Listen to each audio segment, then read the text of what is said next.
আজকে আপনাকে আমি বলতে পারি, আমার ছোট সন্তানটার বয়সী এই প্রিয়ম, আমি আবেগে আপ্লুত হয়ে যাই।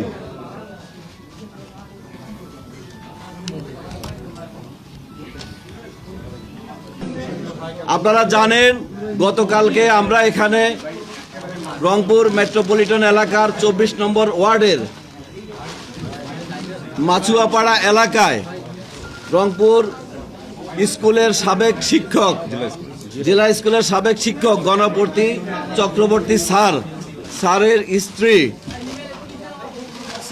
নাম প্রীতিলতা চক্রবর্তী ওরফে ভোলা, স্যারের মেয়ে প্রার্থী চক্রবর্তী এবং 12 বছর বয়সী নিষ্পাপ শিশু প্রিয়ম, এই 4 জনের একটা নির্মম হত্যাকাণ্ড। আজকে আপনাকে আমি বলতে পারি, আমার ছোট সন্তানটার বয়সী এই প্রিয়ম, আমি আবেগে আপ্লুত হয়ে যাই।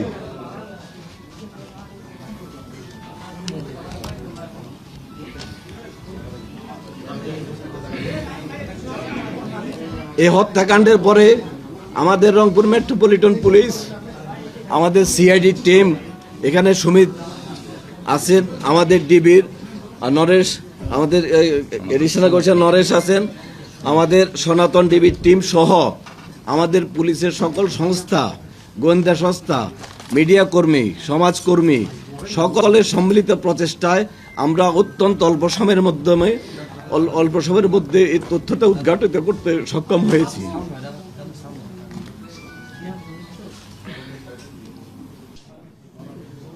গণপতি চক্রবর্তী স্যার ছিলেন একটা সম্মানিত লোক। ওনার ফ্যামিলি ছিল, কারোর সাথে কোনো কলহ বিবাদ কিছু ছিল না।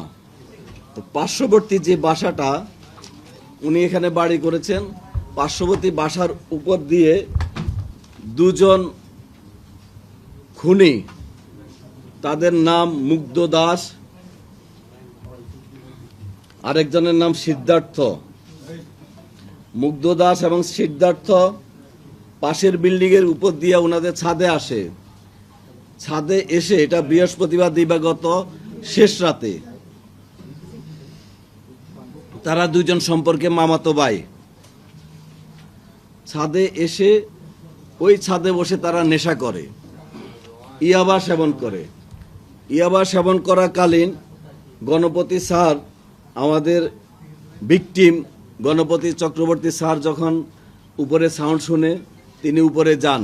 খালি গায়ে ছিলেন, কাঁধে একটা গামছা ছিল। তিনি ওদেরকে ওনার ছাদে বসে আড্ডা দেওয়ার ব্যাপারে জিজ্ঞাসা করলে, চ্যালেঞ্জ করলে, ওই 2 জন খুনি, তারা যেটা আমি কথা বলেছি আসামিদের সাথে, আসামিরা তাদের পরিচয় প্রকাশ না করার জন্য, সমাজে তাদের যেন পরিচয় প্রকাশ না হয়ে যায়, তাৎক্ষণিকভাবে ওই স্যারের গলায় যে গামছাটা ছিল সেই গামছা দিয়ে পেঁচিয়ে উনাকে সেখানে হত্যা করেন। গণপতি চক্রবর্তী স্যার যখন স্যারকে খুন করা হচ্ছে তখন উনি বাঁচার জন্য আপ্রাণ চেষ্টা করে এবং কিছু শব্দ হয়। শব্দ শুনে গণপতি চক্রবর্তী স্যারের স্ত্রী প্রীতিলতা চক্রবর্তী ওরফে ভোলা, এই ম্যাডাম উপরে আসার চেষ্টা করেন। উপরে আসার সময় ওই 2 জন খুনি উনাকে সিঁড়ির মধ্যেই গলায় গামছা পেঁচিয়ে, সেখানে ছাদের উপরে কাপড় চোপড় ছিল, পুরনো একটা গামছা পেঁচিয়ে উনাকে সিঁড়ির মধ্যে হত্যা করেন।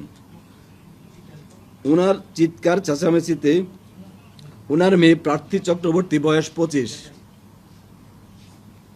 সে যখন এগিয়ে আসে, প্রার্থী চক্রবর্তীকে তারা খুন করে গামছা পেঁচিয়ে। খুনিদের বক্তব্যে আমি যেটা শুনলাম, প্রার্থী চক্রবর্তী মারা যাচ্ছিল না, প্রায় 4-5 মিনিট লাগে তার প্রাণ যাওয়ার ক্ষেত্রে। সেই সময় তারা রশি দিয়ে তার গলায় এবং মুখে পেঁচিয়ে ধরে। একটা প্যাঁচ গলার উপর দিয়ে যায়, একটা প্যাঁচ মুখের উপর দিয়ে যায়। তারা এত জোরে এই রশিটা টান দেয়, তার মুখের চোয়াল ভেঙে যায় এবং চোখটা ঠিকরে বের হয়ে যায়।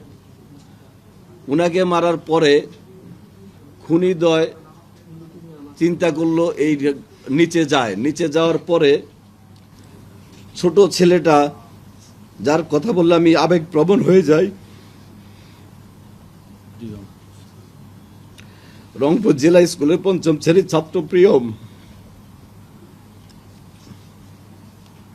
আমার ছেলের বয়সী, সেই প্রিয়মকে তারা গলায় কাপড় পেঁচিয়ে হত্যা করে এবং এক পর্যায়ে একটা বালিশ চাপা দিয়ে হত্যা করে।